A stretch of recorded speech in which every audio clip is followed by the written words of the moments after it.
The first time I saw Chris, he was barefoot, shirtless, and holding a power drill like it was an extension of his ego. It was late afternoon, a few hours after the movers had dumped the last box inside our beach house on the coast of North Carolina. Laura had insisted on the place. "It has character," she said. "It'll be good for us," she said. I didn't argue. After 12 years of marriage, sometimes it just feels easier to nod. Anyway, I was in the garage trying to figure out where to start, staring down a tangle of cords and an unopened toolbox, when I heard her laughing. Not just a chuckle. The kind of laugh she used to save for inside jokes and late-night kitchen dances. The kind that carried, wrapped in something light and flirtatious. I wiped the sweat from my brow and followed the sound around the side of the house. There she was, elbow propped on the fence like a teenager in a rom-com. Her hip cocked to the side, hair tossed over one shoulder. And across from her, on the other side of the fence, was Chris. He looked like someone out of a boat catalog. Tanned, tousled hair, not bad-looking. Mid-30s, maybe. Broad shoulders. That kind of casual handsomeness that says, "I know I don't need to try too hard." He had one foot up on a cooler and was sipping something from a mason jar. I walked up, slowly, not wanting to interrupt whatever bubble they were floating in. Laura turned toward me with a grin. "Oh, hey," she said, like she'd forgotten I existed. "This is Chris, he lives next door. He's got his own yacht business. Pretty cool, right?" Then she turned to him, laughing again. "Unlike some people, right?" Chris gave me a little wave. "Hey, man." I nodded back. "Hey." Then she said it, casual, offhand, sharp as a nail through tire rubber. "Don't get jealous," she said, still smiling. "You're not the type." Chris smiled awkwardly, looked down. I gave a little laugh, the kind you give when your brain hasn't caught up yet and you're trying not to react. But something inside me flinched. The three of us stood there for a moment, the silence heavier than the air. "Well," I said, clearing my throat. "I was just about to start unpacking the garage." "Right?" Laura said, barely glancing at me. "I'll be there in a sec." I didn't wait for her. I turned around, walked back inside, and spent the next 2 hours cutting open boxes I didn't want to unpack, wondering why her tone felt so familiar and so foreign at the same time. That night, after we'd eaten pizza off a stack of paper plates and sat on the couch surrounded by half-empty boxes, I brought it up. "What was that earlier?" I asked. She looked at me over the rim of her wine glass. "What?" "That thing you said. About not getting jealous." She rolled her eyes. "Oh my God. Are you seriously still thinking about that?" "I'm just asking what you meant." She set the glass down with a little too much force. "You take everything so seriously." "It was a joke." "Felt like more than a joke." "Yeah, well, maybe don't be so sensitive. It was literally nothing." That was her word lately. Nothing. Covered a lot. Cold shoulders, late nights out with friends from the studio, her sudden interest in self-help podcasts about freedom and self-alignment. If I questioned her on anything, it was nothing. If I pushed back, I was controlling. If I said nothing, I was emotionally unavailable. And I know how this sounds. Like maybe I was paranoid. Like maybe I was just some insecure guy overanalyzing his wife's offhand remark. But it wasn't just what she said. It was the way Chris looked at me, the way he didn't look at me. Like I wasn't even a variable in whatever equation they were already running in their heads. For years, Laura had been charming in public and sharp in private. But this felt new. This felt like someone trying to test boundaries or erase them entirely. The next morning I was up early. Couldn't sleep. The mattress was too soft, the room too quiet, the air too heavy. I stepped outside with a mug of lukewarm coffee and walked around to the side yard. From there, I could see Chris's backyard, complete with a fire pit, surfboards stacked like trophies, and a white hammock swinging lazily between two palms. And guess who was already out there? Shirtless again, stretching, like a beach yoga commercial. He looked over, caught my eye, and raised his coffee. I raised mine back, forced a tight smile, and went inside. Laura came downstairs 20 minutes later in one of her cropped sweaters, her hair damp from a shower. "You see Chris out there?" she asked casually, pouring herself a smoothie. "Yeah." She didn't say anything else, just kept sipping, scrolling through her phone. Over the next few days, I started noticing little things. Every time Laura went outside to get fresh air, she gravitated toward that same side of the house. Every time Chris was doing yard work or just loitering with a drink, she'd find a reason to go out. Once it was to ask if he had a pool skimmer we could borrow. Another time it was to see what kind of fertilizer he used. We didn't even have grass yet. I tried telling myself I was imagining it, that we were just getting used to a new place, that maybe Laura was being friendly, not flirty. But the way her eyes lit up when she saw him, that wasn't how she looked at me anymore. Hadn't in a while. One evening, I was out back tinkering with the grill, trying to get the propane hooked up. I heard laughter, Laura's, followed by a soft thud. I peeked around the side of the house. She was leaning on the fence again, her hand brushing Chris's arm as she laughed at something he said. He looked down at her hand, didn't move away. They didn't see me. I backed away, heart thudding harder than it should have. I went inside, closed the back door, and stared out the kitchen window for 10 straight minutes, not even realizing the water was boiling over on the stove. When she finally came in, she smelled like sunscreen and sweat and that citrusy perfume she only used when she wanted to feel. Noticed, she smiled like nothing was wrong, kissed me on the cheek like nothing had changed. But something had. I just didn't know how deep it went yet. First, it was small things. Shifts in rhythm. Things you could explain away if you really wanted to. She stopped touching me. Not in a dramatic soap opera kind of way. More like forgetting to brush past me in the kitchen. Skipping the usual goodbye kiss in the morning. Sitting on the far side of the couch instead of curling up close like she used to. Subtle. If I hadn't been paying attention, I might have missed it. But I was paying attention now. We'd been in the new house for just under 3 weeks when I realized I didn't know what Laura did with her days anymore. She'd stopped checking in like she used to. No texts, no calls, just vague mentions of a new friend from the yoga studio, or grabbing a bite with a neighbor. If I asked for details, I got a look. The kind that says you're exhausting. One night, she came home with takeout from a Thai place across town and told me she'd eaten already. "You didn't think to call me?" I asked, trying to keep my voice calm. "I figured you'd eat whatever was in the fridge," she replied, breezing past me. "Laura." She turned, eyes already defensive. "What? You want a play-by-play of my schedule now? You're not my boss." I didn't say anything. I didn't have to. The message was loud and clear. The next day, she reorganized the kitchen, without saying a word.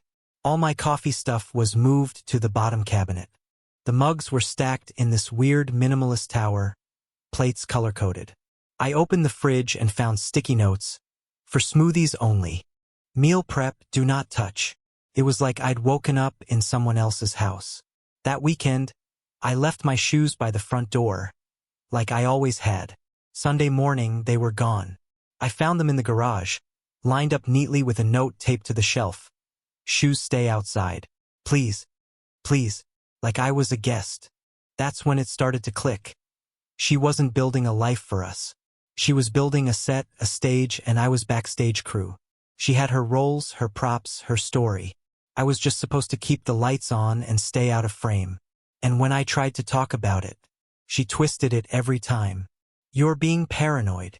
You take everything so seriously. Why are you always looking for a problem?" She made me question my own instincts. I'd bring up something real, like how she flinched when I tried to hug her from behind while she was cooking, and she'd spin it like I was needy or insecure. Maybe I was, but I didn't used to be. She used to tell me everything. She used to fall asleep with her head on my chest, fingers curled in the fabric of my shirt. Now, she fell asleep with her back to me, arms crossed, the air between us cold and stiff like drywall. Then came the rules. First, it was about groceries. She started sending me specific lists. Not just milk, but unsweetened oat milk, the silver label, not the blue. "Last time you got the wrong one." If I deviated, even slightly, I'd get the quiet treatment or a comment like, "You never listen when it matters." Next, it was how I spoke around her friends. We had a couple over, new people from her Pilates class. They were fine. Harmless. I made a joke about the house being haunted because the AC made weird sounds, and Laura cut me off mid-sentence. "Can we not be weird?" she said, laughing, but tight, like I was embarrassing her. After they left, she cornered me in the hallway. "Why do you always have to make things awkward?" I was making a joke. "You make people uncomfortable when you talk like that." "You mean when I talk like myself?" She stared at me, then shook her head like I was a kid who didn't get the homework. "This isn't about you." But it was, wasn't it? This whole thing, the move, the house, the fresh start, it was all her idea. I just went along with it. I thought it was what she wanted. And now that we were here, I didn't even recognize the version of her I was living with. She'd leave the house with makeup on, perfume, dressed up like she was heading to a date. Then she'd come home and vanish into the guest bathroom for an hour. No explanation. No eye contact. One night, I tried to bring it all up again. Calmly, seriously. "We need to talk," I said. She didn't even look up from her phone. "About what?" "About this. About us." "God," she muttered, putting her phone down with a dramatic sigh. "Are you still doing this?" "Doing what?" "This whole, victim routine. Just stop." I stood there, stunned. "I'm trying to save what's left of our marriage, Laura." She got up, pacing like I'd insulted her. "You want to save something? Stop suffocating me. Stop acting like I owe you every detail of my day. We used to talk. You used to care about that stuff." That was before I realized I was living someone else's life. Then she said it. Loud, clear, sharp enough to slice skin. "I want to live for myself. Not for you." I just stood there. I didn't yell. I didn't throw anything. I just stared at the woman I thought I knew, wondering when she'd been replaced. Then, quietly, I said, "Then live in a rental. On your own dime." Silence. Just that. Silence thick enough to taste. She stared at me like she didn't expect me to fight back. I didn't wait for her reply. I grabbed my keys and went for a drive. Ended up at an old fishing pier, just sitting there with my coffee, listening to the waves and the gulls and trying not to cry. Or rage. Or both. When I got back home, she was gone. Not just out for groceries, gone. Her suitcase was missing. So were her new white sneakers. She'd left a note on the fridge, written in marker. "At the spa with friends. Back tomorrow. Don't wait up." That was it. No apology. No explanation. Just a casual note like I was a roommate. I called her twice. Straight to voicemail. That night, I sat on the couch, staring at the blank TV screen, trying to decide if I should pack my own things or wait for hers to return. I didn't know it yet, but that was the night I stopped waiting for her to come home.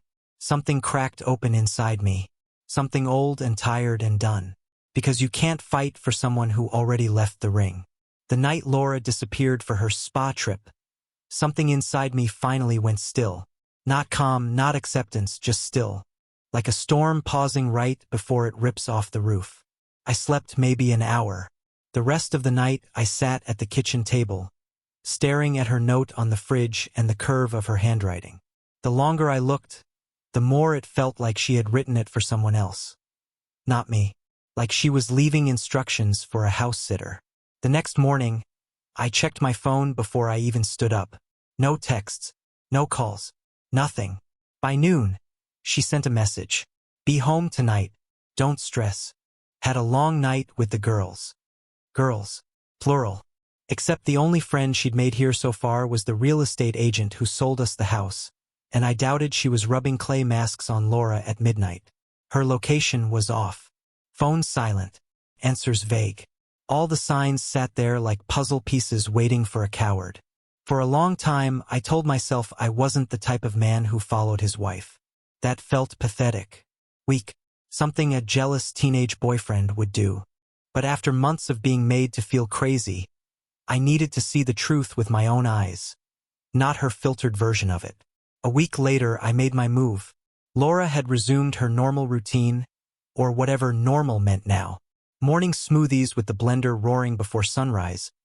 Barely a nod in my direction. rushing out the door in outfits that made less and less sense for someone going to yoga. Some days she came home glowing. Other days she came home exhausted, distant, like someone returning from a role they didn't want to break character from. I told my boss I needed the day off plumbing issue, which wasn't a lie. Something was leaking. It just wasn't in the house. I rented an old silver sedan from a place off the highway. Something forgettable. Something that wouldn't get a second look. At 10:30 a.m., I parked at the entrance to our neighborhood, pulled my cap low, and waited. It didn't take long. At exactly 11:40, down to the minute, Laura stepped out of the house like she was stepping onto a runway. Hair curled, makeup perfect, dress I'd never seen before, and heels, the kind she didn't wear unless she was dressing for someone she wanted to impress. She walked with purpose, phone in hand, no hesitation, no nervousness, just confidence, like she had done this 100 times already. A black Uber rolled up and she climbed in without looking back. I followed, across the bridge, down the coastal highway, past seafood shacks and surf shops, straight toward the bay.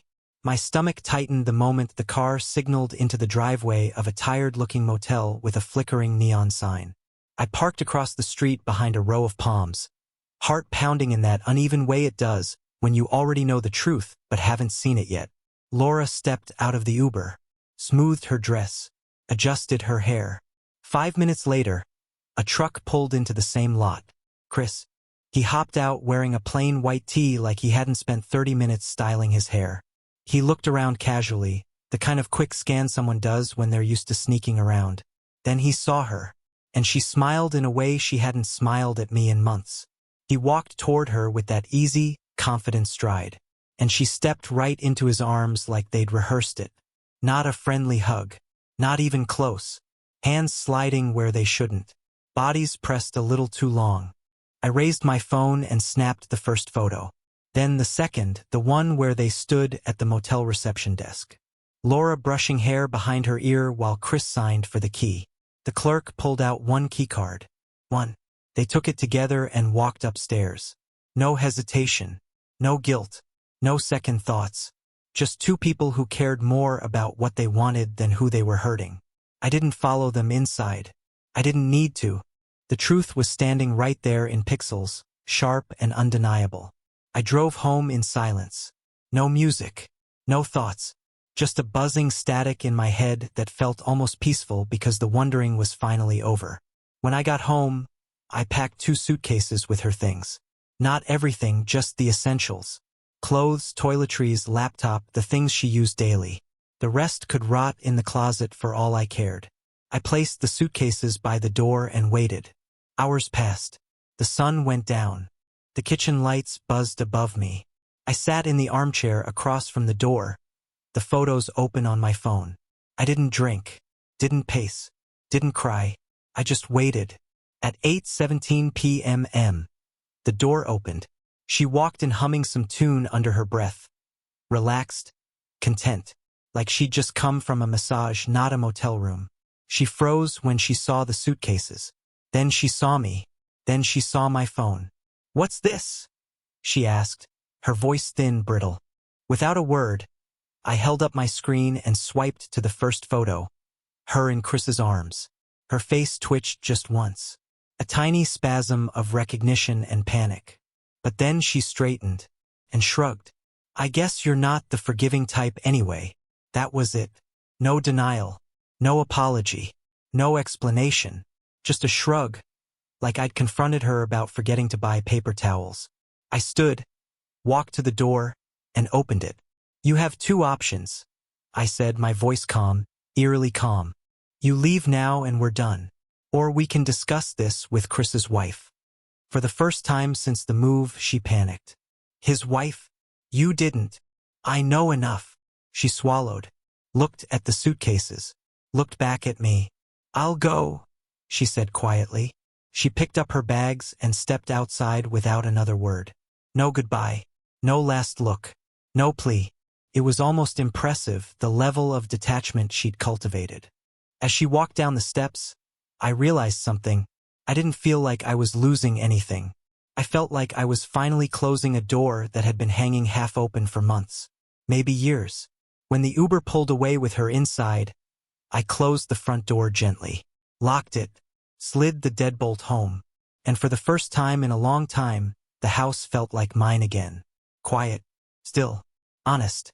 The truth wasn't kind, but it was clean, and sometimes clean is better than kind. You'd think the worst part of infidelity is the moment you find out. The photo, the motel, the hug that lasts 1 second too long. But it's not. The worst part is what comes after, the slow unraveling, when people you haven't heard from in months suddenly crawl out of the woodwork with opinions and concerns, like they're entitled to a seat at your breakdown. The night Laura left, I didn't tell anyone. Not her friends. Not mine. Not my parents. I needed the silence to mean something, even if I didn't know what. But the silence didn't last. 3 days later, her sister called. "Hey," she said, all sweet concern. "Laura told me you two were having a hard time." She didn't go into detail, but I just wanted to check in. Maybe you could talk things through? I didn't answer right away. Not because I didn't know what to say, but because I didn't want to lie. "She moved out," I said simply. A pause. "Oh," she said. "Is it serious?" "She slept with the neighbor." Dead air. "Chris?" she asked, voice small. "Yep." That was the end of the call. An hour later, her mother texted me. "We're family. No matter what happened, you both deserve peace." Then came the classic. Marriage takes work. Don't throw it away over one mistake. One mistake. They always say that. One mistake. As if betrayal is some kind of spilled milk. As if trust isn't something that cracks like glass and slices deep. I didn't reply. I didn't need to.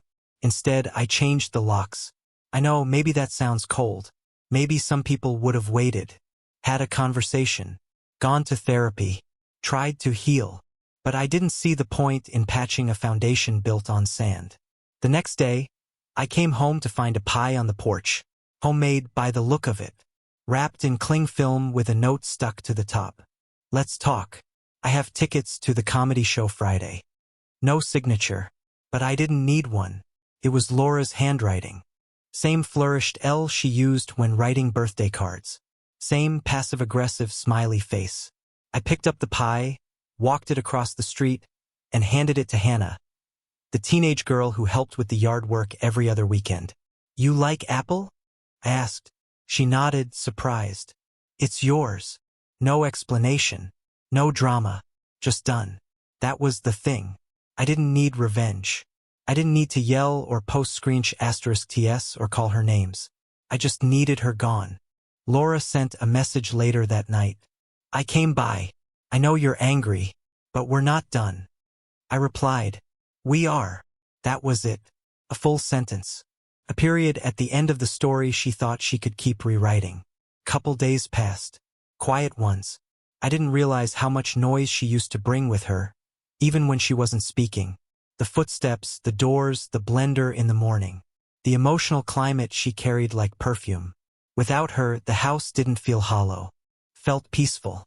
I started waking up early, not because I had to, but because I wanted to.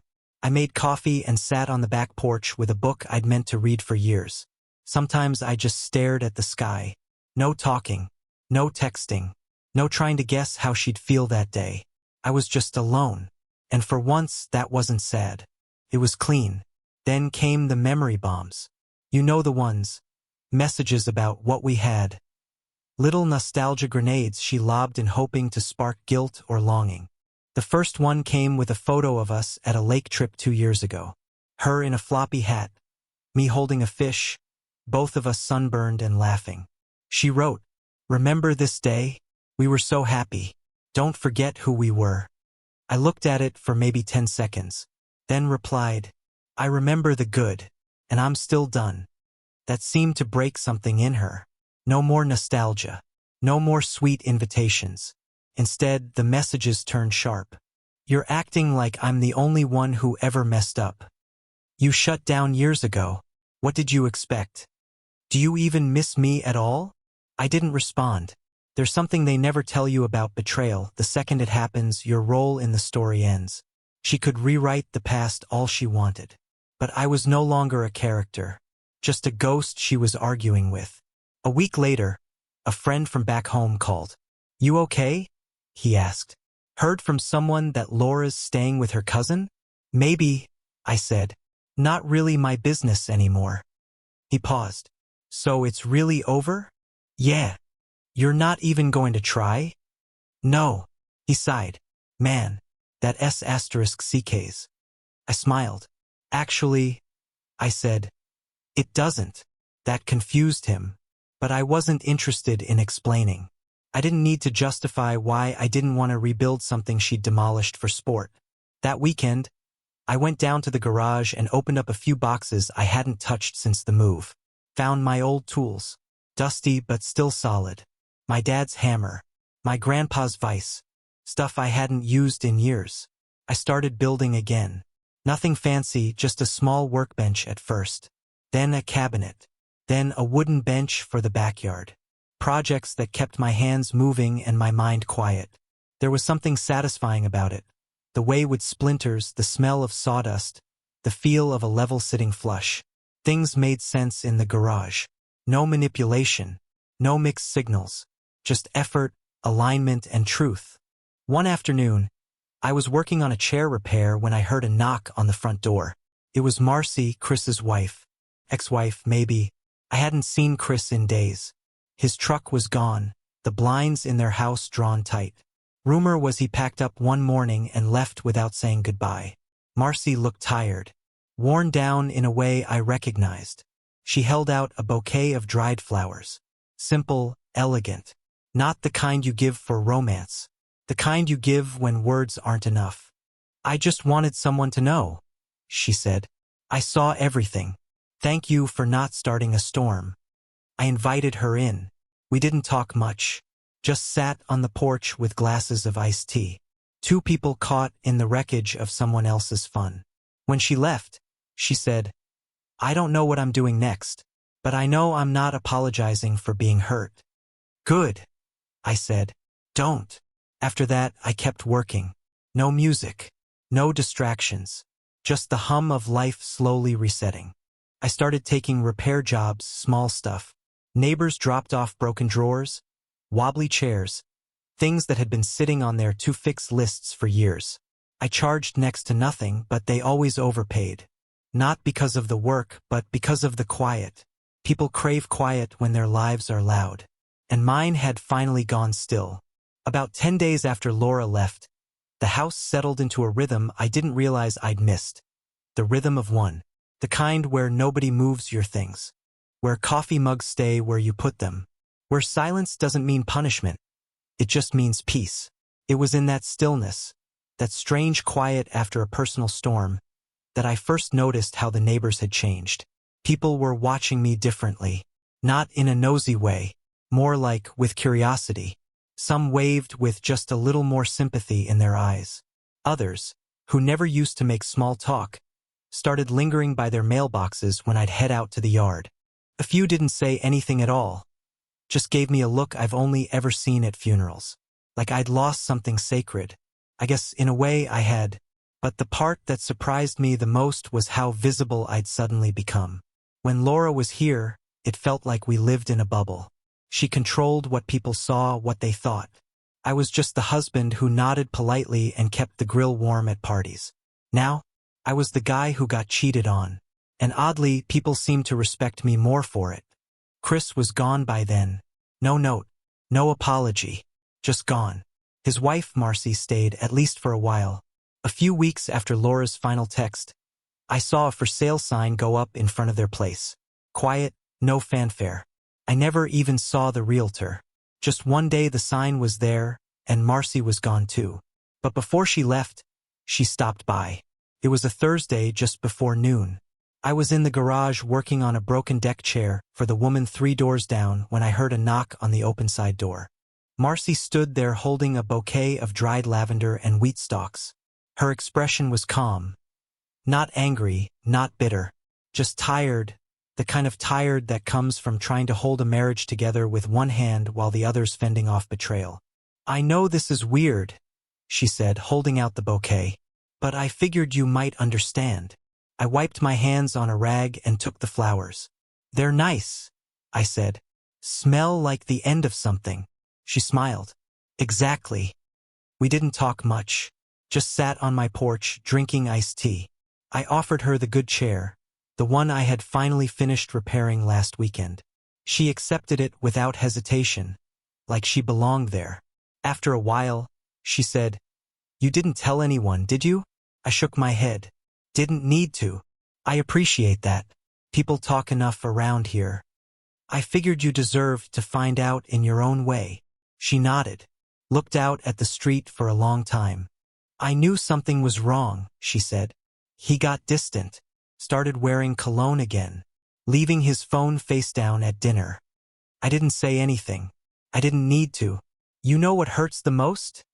she added, voice quiet. "It's not even that he cheated. It's that he made me feel crazy for asking." That hit me harder than I expected, because that's exactly how Laura had made me feel. Like I was overreacting, like my questions were attacks, like wanting honesty was a form of emotional abuse. I nodded slowly. "Yeah, I know that one." We sat in silence after that. Two people who'd been in the same storm, just in different houses. When she left, she turned back at the gate and said, "You're the only one who didn't turn it into a circus. Thank you." And just like that, she was gone too. The neighborhood changed after that. It got quieter. Or maybe I just started noticing the quiet more. I started waking up earlier, not because I had to, but because I wanted to. My routine became sacred. Coffee at 6:30. Bench under the tree by 7. 10 minutes of just sitting there. No phone. No podcasts. No expectations. Just air and breath and stillness. Sometimes Marcy would walk by in those final days before she moved. She always waved. Sometimes she had her daughter with her, a little girl with tangled curls and a bubble wand. Other times, she was alone, earbuds in, eyes forward. We didn't talk again after that porch conversation. We didn't need to. Some people you talk to once and understand forever. One day, a neighbor I barely knew, an older guy named Walter, stopped by while I was sanding a table. "You fix things?" he asked. I shrugged. "I try." He pointed toward his porch. "I've got a bench that's been wobbling since 2003. I followed him across the street, took a look, and told him I'd bring it back in 2 days. The next day, someone else dropped off a broken stool. Then a cracked cabinet door. Then a warped guitar neck. Apparently word had gotten around that I was handy, and I leaned into it. I didn't charge at first. Just told people to donate what they wanted to the local animal shelter. Eventually, someone insisted on paying, said, "You're doing more than fixing furniture. You're giving us back stuff we stopped believing could be fixed." That stuck with me. I think people were drawn to the quiet, to the simplicity. They'd show up with something broken. I'd give them back something whole. No strings, no judgment. It was everything my marriage hadn't been. One afternoon, a teenage kid named Owen brought over a broken skateboard. "You think you can glue this back together?" he asked, holding out the cracked deck. "Sure," I said, "but it won't ride the same. Might be better to get a new one." He looked down at it and nodded slowly. "Yeah, I figured. But my ex gave it to me." I looked at him. Just a kid, maybe 16, already learning how much memory can live in an object. I took the board anyway, fixed it the best I could. Didn't charge him a dime. Later, I watched him skate down the street on a new deck, but he still had the old one strapped to his backpack. Some things we keep even when we're done using them. Other things we let go of completely. Laura tried to return 2 more times. The first was through a mutual real estate agent. I was on my porch staining a bench when she showed up in sunglasses and a navy trench coat, like a bad character from a spy movie. "I can pay half the mortgage," she said, not even waiting for me to invite her up the steps. "If we can talk, maybe see someone." I didn't respond, just wiped my hands, stood up, and handed her a manila envelope. Inside was a printed statement, her name off the deed. Finalized. Signed. "I'm not your safety net," I said. She left without another word. The second time it came as a postcard. A picture of the lake from 2 summers ago. The place where we once got drunk and fell asleep in a hammock, half covered in bug spray. On the back she'd written, "If you ever go back here, think of me." I didn't reply. I put the postcard in the fireplace and lit it with the same match I used for my evening candles. The house stayed warm for hours. By then, the only photo of us I still had was on my driver's license. The one where she's blurry in the background because she refused to step aside when the DMV clerk took my picture. Every once in a while, I'd glance at it when I pulled out my wallet, and I'd laugh, because now, even there, she was fading. She tried again, once with money, once with memories. I didn't respond. I didn't need to. I wasn't angry anymore, just done. I lived in a house where I wasn't monitored, where a coffee mug didn't start an argument. Every morning, I'd sit under the tree with tea and silence. Marcy passed by sometimes. A nod, a wave. No drama, no pretending. Just 2 people living without negotiation. I saw her once at the hardware store holding a picture frame like it meant something. I walked past, nodded, didn't stop. I didn't win. I just don't lose anymore. When people ask what happened, I say, she tried to trade me for attention. The neighbor raised the bid. I closed the account. Now, I live where words are honest and silence is peace. If I use a coaster, it's because I want to, not because I'm told.